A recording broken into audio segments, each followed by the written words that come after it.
All right, welcome to the Zion and Mind podcast. I'm your host, Aaron Johnson. We are here in our store, the Temple and Mind store at the University Place Mall. I'm here with our guest again, a second week in a row. I'm really excited.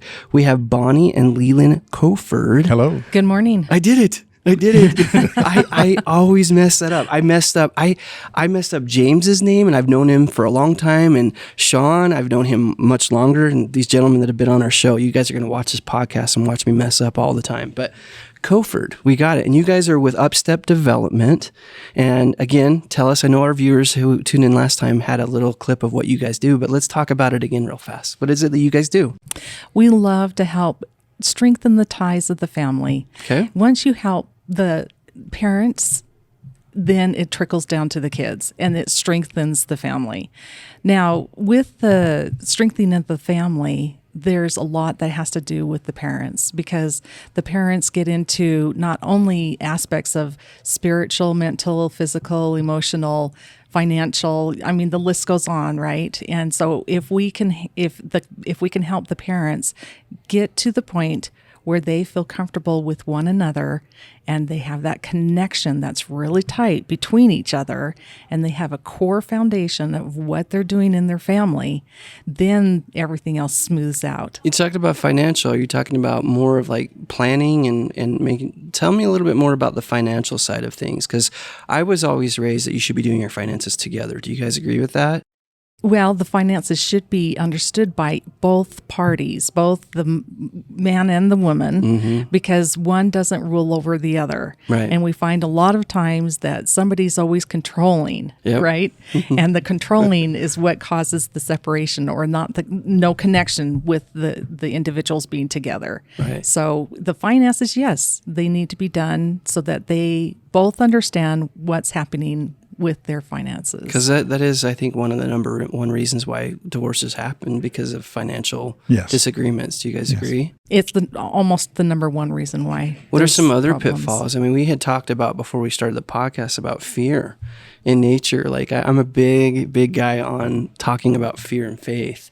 I don't need to lean towards my subject. I want to focus on you guys, but how does financials and other subjects that you guys deal with, the fear, how does that influence what happens in the marriage? Well, fear is probably the biggest problem that marriages have. If you have fear, if I have fear about who I am or who we are, then I can't connect well with Bonnie. We talked just a few minutes ago about how we need to be strong as a couple, but even before then, I need to be strong as an individual, because if I'm not strong, that weakness becomes the weakest link in us. So an insecurity? Yes. And fear actually brings a disconnect, because what happens when people go into fear, they want to isolate themselves. Yeah. They don't want to be with people. They don't want to expose themselves to something that's bringing the fear on. Right. And so they isolate. Or they don't want to address it. They don't want to address it. They want to shove it aside. Yeah. It's like the ostrich putting its head in the sand, right? Yeah. And so they disappear. And a lot of people have their methods of disappearing.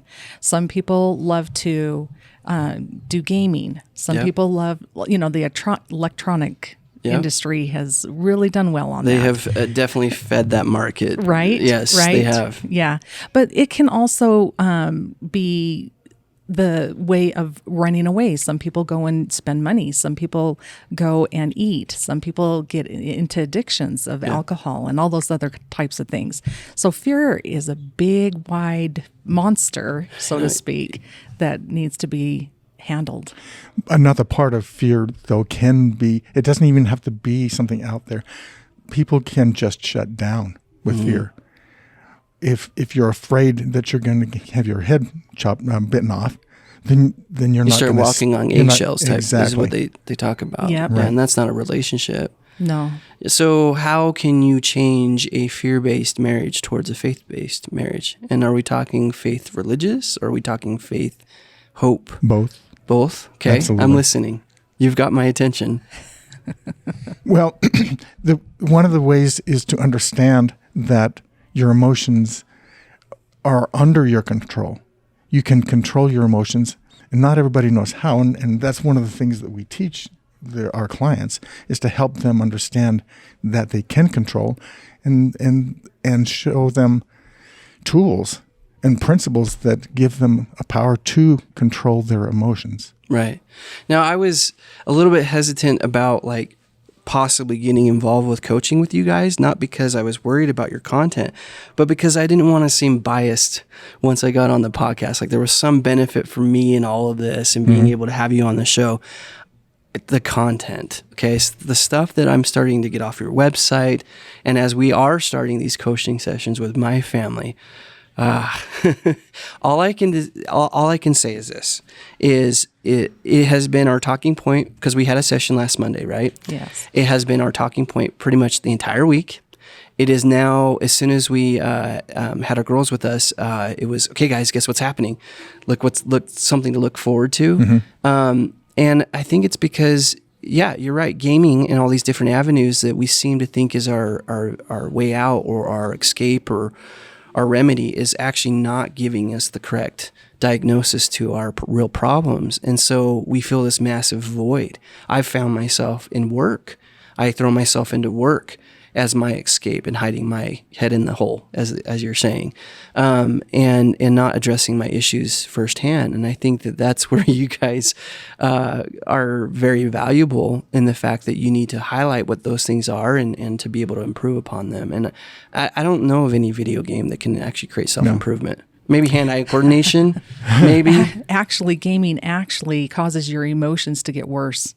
Because the gratification type thing, or? Well, because of several reasons. Because it makes your mind go quicker. It makes your mind get into the gaming so much, and it gives you this energy inside of you where you're just on tension. So it doesn't relax you. There's also the chemicals that happen because of the lights. Yeah. It actually, what about the gratification? Because like there's something earned, something rewarded. Have you ever heard about this? And this leads to my grandfather. And this is this gentleman right here, who has mastered this principle. He has since passed away, but something that was very valuable for me is every summer he would have one of the grandchildren or myself would go up to his orchard and we would thin peaches. And I still, to this day, every time I see something, I'm like, oh, how far is that peach from there? I take my fingers and he'd teach me, you need to make sure all the peaches between here and here are gone, because we got to make sure that the cluster doesn't get too big. Anyway, I always think about that when I see this or whatever with my hands. But going back to him talking about how work to the reward versus it basically handed to you. And I think that fast food and video games and this world is now designed in such a way where you don't have to earn anything. It's just handed to you. And so there's got to be something, and I'm not a psychologist, but there's got to be something in the mind that basically, our minds are very smart. It will regenerate our resources and be as efficient as it possibly can. So if it doesn't have to work for something, it won't do it.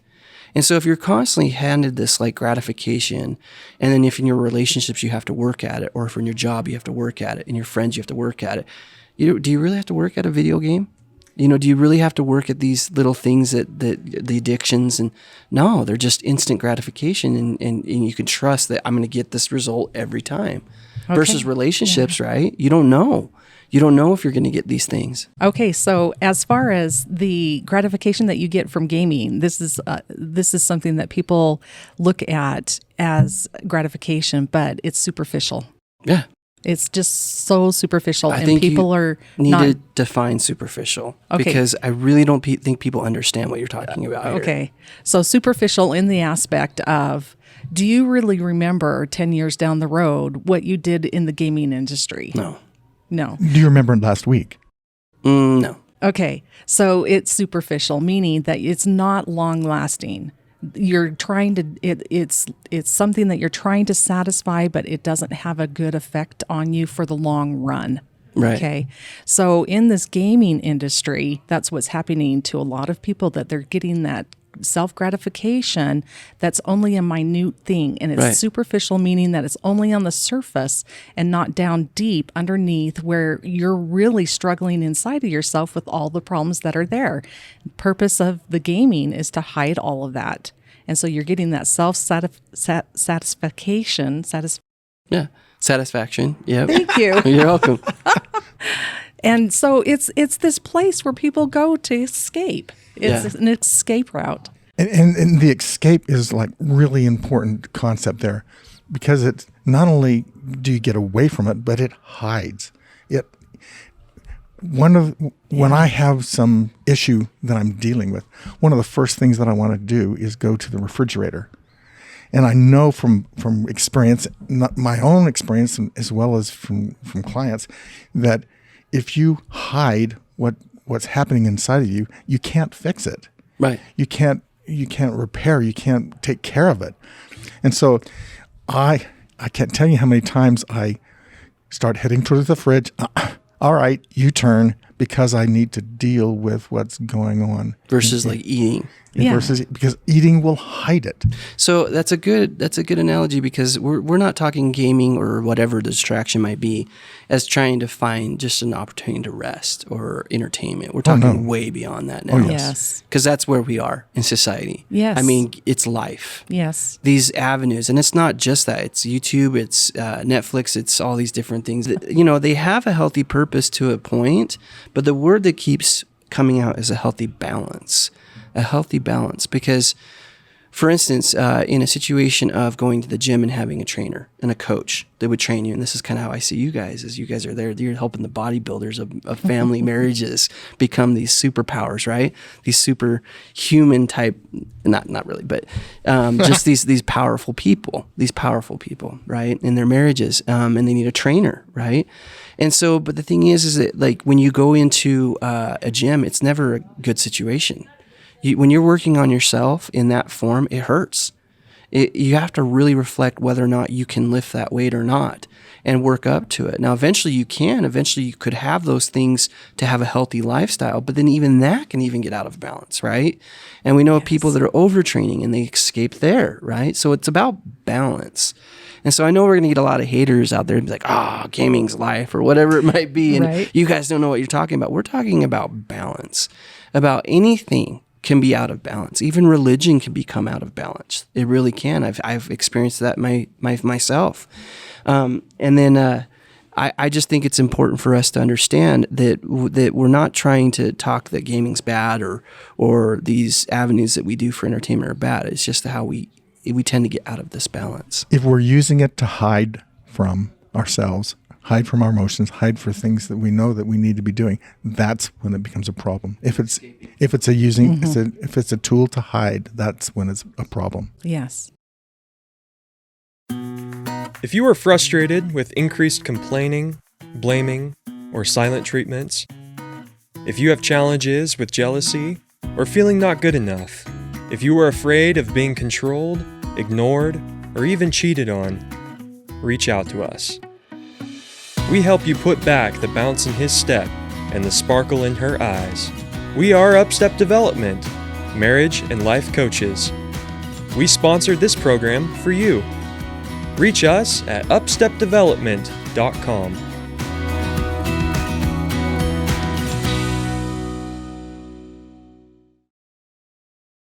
Welcome back to the Design in Mind podcast. I'm your host, Aaron Johnson. I've got two of my guests here, Bonnie and Leland Coford, and they are here talking with us about family development and family coaching. But we also kind of talked before the podcast about that single element. So I'm totally skipping ahead here. We were originally talking about escaping from the things that we need to face in this life and the tools that we use to escape from those things that we need to address. But I wanted to kind of change directions a little bit here and talk about, what about the single person? You were talking about that a little bit. Yes. Before the podcast. We work with single people as well. And the reason we work with single people, because they have a lot of things within themselves of these roadblocks or these walls where they cannot progress into, they feel, in a good relationship, or they get into a relationship that seems to be a repeat. It's repeat all the time of the same scenario where they end up backing out of the relationship and they don't know how to move forward in a healthy relationship, right? So we work with people one-on-one as well. And so we also recognize that until someone gets strong in themselves, they're bound to repeat.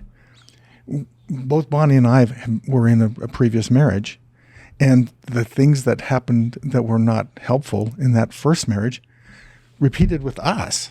Right. And it's like, why? Because Yeah. we thought we were soulmates.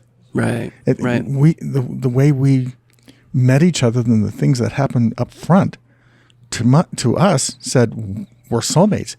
But then shortly after we got married, the same things kind of happened. And part of the reason was because we hadn't solved the problems, the root of the problems. And Well, the root to yourself, right? Exactly. You know, Right. You can't focus and I think that is a big mistake of people that have been recently divorced or going to go back into another relationship is that I too have had a previous marriage and you have this attitude towards like, oh, I'm going to do it right this time. This is what's going to change. And I'm going to make sure I marry this person and they're going to have this, and that. And it gets hyper. Yes. It really gets hyper when you realize what you're talking about is, whoa, you need to look in the mirror a lot more. Yes. The second go around in that. So as you're addressing single people, you're also talking to single parents, people who have divorced and looking to go back into a relationship or don't know how to go back into a relationship if they've gone through a divorce, just everything on that single side of it. or right? widowed or never married. Yeah. It Yeah. applies to everyone. Yeah. And we're back to this whole like working on yourself. Yes. And my mind just keeps going back to that. I want to change what I said earlier. You're not bodybuilding people. You're building Olympians. That's because that's what marriage takes. It takes winning gold. It really does. I mean, to be able to have a marriage that lasts longer than 25, 30 years, I'm sorry, but that's the gold medal. It really is, in my opinion. It can't be a surrender thing. It can't be this, oh, we made it 25 years because she did her life, I did my life. And I'm sure there are other marriages out there that do that. I don't want that. That's no fun. I don't want that. And marriage should be fun. Yeah. Yeah. Yeah. I want it to be something where I've trained myself and have improved myself to a point where I have value to my partner, right? And that's exactly what you guys are talking about. Exactly. And you have to have that connection. If you don't have that connection with one another, the marriage is not going to go anywhere that you want it to go. And so the foundation of the connection is so important within a relationship. But going back to singles, as you mentioned before and bringing up singles, the singles in themselves, they need to understand that it's about them. It's not about the other person. We find a lot of people who are in a single realm want to find somebody to fix them. Right. If they find somebody that can help them. But really, the help needs to come from within themselves. And the influence of society in general, right? Yes, And where yes. I need to be by the time I'm 25. I hate that more than anything because we seem to think that there is this mold in whatever form it might be. And if we don't fit perfectly with inside of that mold, guess what? We're broken or Yep. something's defaulted with Yep. us. When in reality, we have a lot to give and a lot to contribute to a relationship. But there's just events or our maturity or our self-development, as you're talking about, that needs to get there right before you meet that special person. Exactly. So that's cool. I didn't know that you guys are going to focus, or you did have clients that were single. That's really cool. Yes, we have. So let me go back to talking about my grandfather because my grandparents were widows. So it's kind of like the Brady Bunch where my grandmother, so this is actually my step-grandfather. Oh. So he had children from a previous marriage and then his wife died. Then my grandfather died and they remarried. So, but they remarried before I was born. So I call him grandpa. I don't call him step-grandpa because I didn't meet my original grandfather. But what was really interesting about my grandpa LeGrand is he was a farmer and he was a hard worker. And I learned a lot through the summers on how to actually work. And it was interesting because yesterday, one of the fun things that my family and I do is we usually go back to the property that he owned or used to own. And he built his house with his bare hands. It's one of those stories, and the bricks, and he laid all the bricks. But through time and after his death, which is many, many years ago, the house was demolished. And I'm sitting there and I'm, in the bushes because now it's got a beautiful park there and it's got the street's named after him. It's just really, really special. Cool. And because he was a very big influence to his neighbors. He was a great guy. Anyway, and so there's just a beautiful green pasture where his house used to be. And we're looking for golf balls because that's just something that we used to do as grandkids because he lives right next to a golf course. And so I'm looking for golf balls, and all of a sudden I kick over this rock, and I realize it's not a rock. It's a brick from his home. Now this thing's been demolished. There's no trash everywhere. It's just beautiful green grass. So I'm thinking maybe the lawnmower people kicked up something that was buried there. Well, I ended up finding 3 bricks. And so what was cool is I took it over immediately to my sister's house, who has a special bond with my grandpa as well. In fact, we've named our kids after him, things like that. I didn't say anything to her. So I take this brick, I wash it up, and it has this very unique pattern on the front of it. It's really hard not to recognize. And I put it in a nice little package for her, and I hand it to her. And she goes, oh no, is this going to make me cry? Because it's not her birthday or anything like that. She's like, why are you giving me a present? I'm just like, watch. She goes, Aaron, it's already been a really bad week. Please, I can't handle this. Like, just open it, Stephanie, just open it. So as soon as she holds the brick, she goes, her eyes, she knew exactly what it was. She goes, where did you get this? And I shared the story with her, and it had that much of an impact on her because this man had built this home with his bare hands. We don't have that today. We don't have, I look at that as a luxury, in my opinion. That is the harder road. That's the road that we don't get the opportunity to take anymore, of us building something from the ground up like he did. And so now I have these special bricks, as I call them. I only have 3 of them. And they're with me to remind me about what we're building and how we're building it and why we're building it. And I think that's what you guys are trying to do. I think everybody feels like the marriages need to be handed to them, that it's the responsibility of the partner to make them happy. It's the responsibility of life and my job to make me happy, when in the core of it, the brick or the foundation of what truly makes a person happy is themselves and what they contribute to their growth. I don't know. Am I off? No, you're square on. I hope I'm on. Absolutely not. In fact, the very foundation of a family is happiness inside. If I'm happy already, then the things that are going on around me go better. It's just how it is. Yes, you see people who are so pessimistic, right? And they're always negative. And if you're a negative individual, your life around you is going to be negative, right? And you won't have that true joy, that true happiness. But back to the foundation that you were talking about, it's so essential to have that foundation within a relationship so that you can have that connection. I go back to that connection all the time because today's society is a throw-out society. Yep. You know, if it doesn't work or you don't like it, you throw it out and you start over. Right. And unfortunately, I believe that people in relationships today go into a relationship having that attitude. Absolutely. And so they think that they can go ahead and throw out who they were with for being with them for a while. I don't think it's intentional.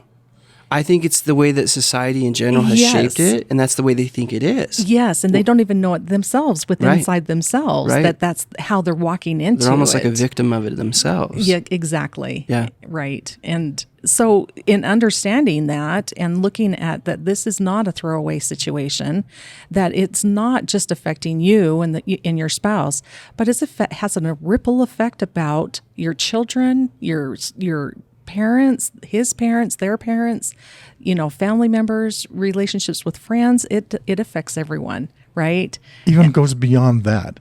It goes into the neighborhood, and it goes into your job. I can't tell you how many times work is affected negatively by a relationship that's gone or going south. There's a huge amount of money lost by business when there's a divorce. I think the statistic is some just shy of $9,000 for an executive who has a divorce. It costs the company that much money. Just because of time off or whatever it might be, or just the loss of focus. Presenteeism, all sorts. Yeah. Well, it comes back to society in general and the word Zion, right? And this word is, I think, loosely translated. Zion to me is a utopia, an idea of people that are like-minded for a purpose of trying to build something better and using their talents to do that. And I think society in general with the family, you just hit it really, really well, that we do not realize the ripple effect of what the family has on society in general unless it's been taken away or it's been attacked. Exactly. And family is being attacked. Absolutely. Yes. There's a war going on, and it's very heavy. And so let me ask you this question, and this will lead into after our commercial here in a minute, but I want you guys to be thinking about, why is family important then? If society thinks it's not important, why do you guys think family is important? And we'll highlight that after this commercial. Today's sponsor is Temple in Mind. Gazing upon the house of the Lord reminds us of the simple phrase, choose the right. This powerful reminder turns us back to temples time and time again, and gives us the strength to carry on through the best and worst of times. They love temples and what they represent, so they have a collection of timeless, unique items to help keep your home centered around what really matters. At Temple in Mind, they have something for everyone and every occasion. They hope you'll be as excited as they are to help light the world with items that truly keep temples in mind. Visit their store at the University Place Mall in Orem, Utah, or check out their website at templeinmind.com. Welcome back to the Design in Mind podcast. Again, I'm your host, Aaron Johnson. I'm here with Leland and Bonnie Coford, and we are talking about a pretty important subject, in my opinion, here, and that is, why is family important? Go. Family is important. You got it. He was so nervous. Like, I don't have an answer. I don't know. No. You do know. You do know. I do know. You do know. The family is important because it is the very foundation not only of a society, but it's the foundation of the individual. Yes. There can be no better way for an individual to grow. Just think about it. You start off as a little kid, and you're socialized in a bunch of people who love you. Right. It's a safe environment. It should be. It's safe. It should be a safe environment. Yes. That's the hope. Then you grow and you learn how to interact with people until you have little forays out into kindergarten. Right. Little forays into high school and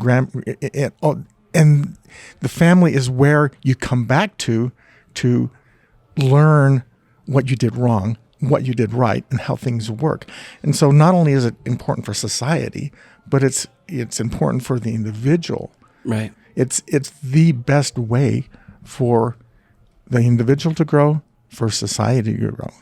And it just blows my mind that we even have to even think about defending the family nature and why it's important and why there needs to be this structure that's built for the development of children and things like that. Now, we are obviously talking in a healthy environment. We know that there are families that are not healthy, they are toxic, and they need a lot of help. Yes. Because they're under attack. Mm-hmm. What would you guys think is like one of the main attacks against family, in your opinion? Oh, everything. The list can go on, but pornography is high on the list. Yep. Again, we're getting back into gaming because family has separated. They don't talk together anymore. Yeah. They separate into their own little corners or their own little rooms. Their social media. In their phones. And they isolate, right? Yep. And they don't talk, so that there's this the struggle with even conversation at the dinner table. Right. They don't know what to talk about because it's not on their text messaging, and back to the core of why is family so important. The studies have shown that when an individual is by themselves, they deteriorate. Yeah. And hence the stories that we've heard that back in the orphanages overseas in Korea and so forth, they used to, in those orphanages, they used to put tons of babies in those orphanages because they couldn't afford the babies. Right. And so the babies would be by themselves and they would not be nurtured. They would thrive, yeah. They would have food, but then within 3 to 6 months, those babies would die. Yeah. So it's in the nature of a human being to be able to be with someone. And I think that's interesting because we're talking about nature in general and how the world in general tends to say, well, it's not natural. At least this is what I'm hearing. It's not natural family structure. That's just something that we design for our soul. No, come on. I mean, you can't have a baby. I mean, they're working through this. It's in a family structure of some sort or whatever it might be to start, Yes. And so as we're developed, as if you want to go towards the science of it, to me, it just logically makes sense that if a society structure is going to be formed or if it's going to be solid, it's going to have a core at the family. But then you guys take it one step further about the family and going to the core of the individual Yes. and making sure the individual is powerful. Because if the individual isn't powerful, how can they give? And that's what family is all about giving, not taking. It's right. give. And serving. And serving. Yes. And service, yep. And so one of the other things that is one of the biggest attacks on the family is people thinking that they are entitled And self-entitlement is just Right. huge, and it's so promoted by our societies. Yeah. And so I'm owed this. exactly. Yeah. And so if they don't get what they want, they throw the thing away. They throw the marriage away. Right. And it's so self-entitlement and thinking that you're owed is just huge attack on the family. And it goes back to what you were saying about your grandpa, right? Yeah. He built that home. Yeah. He built that home with his bare hands. Yeah. And he worked hard. But there wasn't a lot of distractions like we have today. No, but You we know? still need to build. We Right. still need to work hard. And we Right. do need to focus in But- on that, but on that relationship. That brick is so important to me because, I mean, I think the quality of that home, even though it was torn down, it wasn't torn down for purposes of construction problems. It was because of real estate issues, and the value of the real estate. And there we go again, the value and the world's view on a value. That home had so much value to me. And when it came down, I was devastated.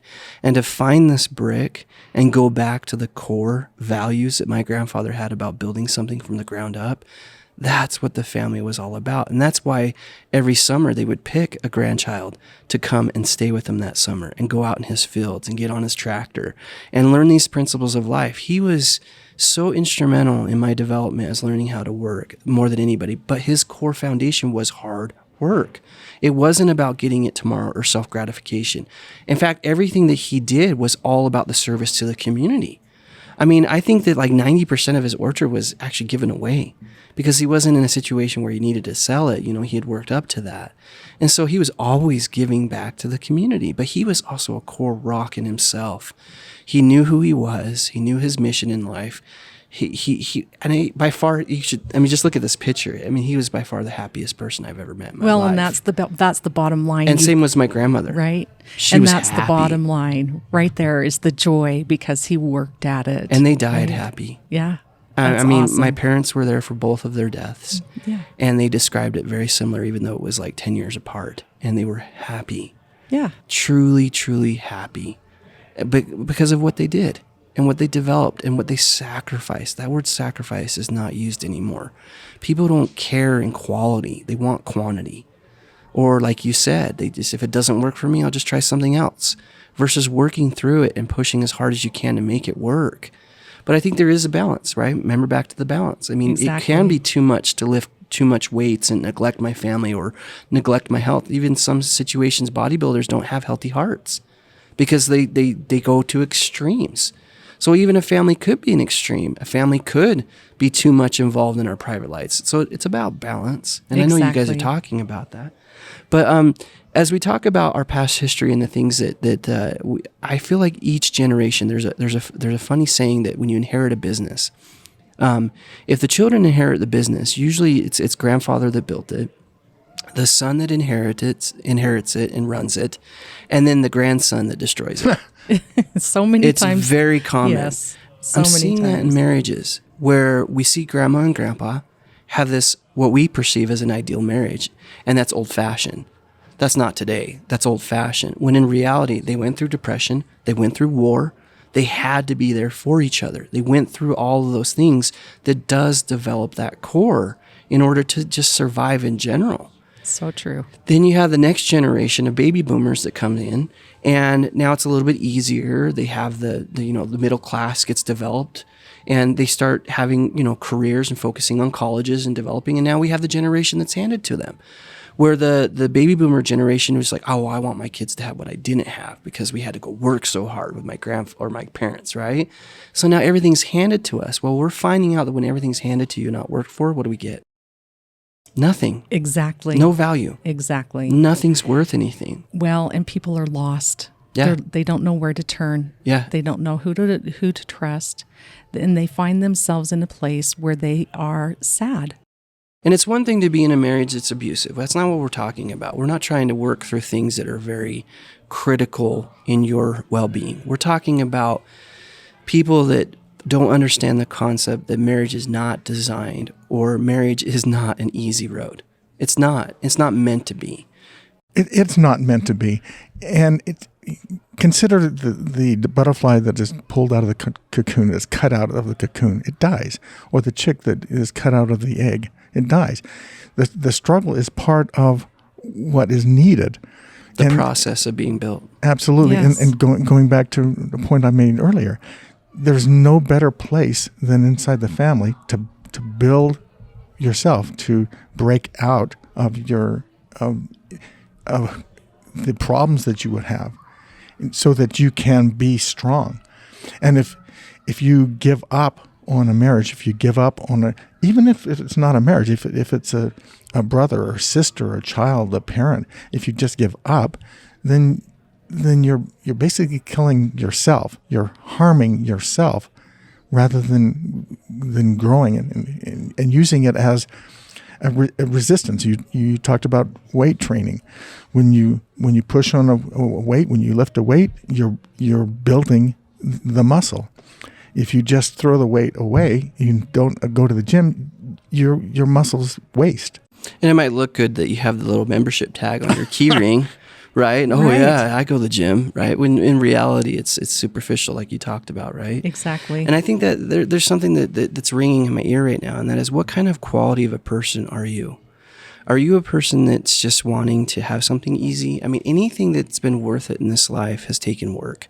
Anything that is of any value has taken sleepless nights and long hours and sacrifice. And there is this mixture of this cake of success in whatever form, that family, business. You can't get away from the ingredients. I don't care what YouTube tells you. I don't care what the world tells you. There is always this ingredient. Someone is putting the ingredients in to making this cake. And that ingredients are things that are of value. And depending on how, if the cake's going to rise or not, or if it's going to be worth anything, if it's going to be sweet or sour, it all depends on the ingredients. And so you have to ask yourself, what am I putting into myself? What ingredients am I allowing to come into my influence that's giving this outward of who I am? Am I something that I want to share with everybody else? Am I a part of something that wants to be at a celebration? Think about celebrations and how we have birthday cake.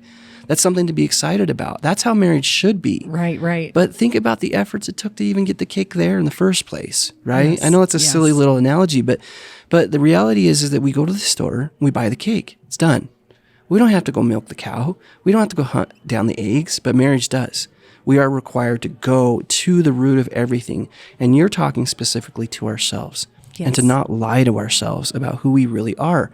Yes. What quality of a person are you? I'll tell you this much. I know for a fact the quality of the person that I am is very influenced because of my wife, because of the quality of person she is. And, you know, I always hear that thing of like, you should always marry up. And you're always like, Aaron, be careful, you know, happy life, happy wife. You've helped steer that. Our last, yes. Yes, in our last little podcast. But there is something about two people who are striving for better quality in themselves. And then that complement just Exactly. it becomes this beautiful mixture. Yep, you complement one another, you help one another, and you go through life in a positive way to build one another up instead of tearing each other down. Yeah. Well, we have to wrap up here soon, so I just want to. If there anything else that you guys want to give in the last thought of this podcast? I think we're good. You think you're good? Well, I'm very grateful to have you guys on the show. I'm thankful for you guys coming in, and it's early in the morning, and you're putting a lot of faith towards this project. And I would like to highlight the fact that our family is actually putting a project together called the Faith It Project. If you get a chance to get on YouTube, go check it out. It's called the Faith It Project. It's talking about our story, about how we got developed, and about what we're doing. And now we're getting involved with these excellent coaches to help our family become strong and powerful, and our marriage to become strong and powerful. But I love the fact that you're focusing on the inward person first. So this is the Zion in Mind podcast. Thanks for joining us, and tune in next time. Thanks. Bye. Today's podcast has been sponsored by UpStep Development and Temple in Mind. Thank you so much for listening.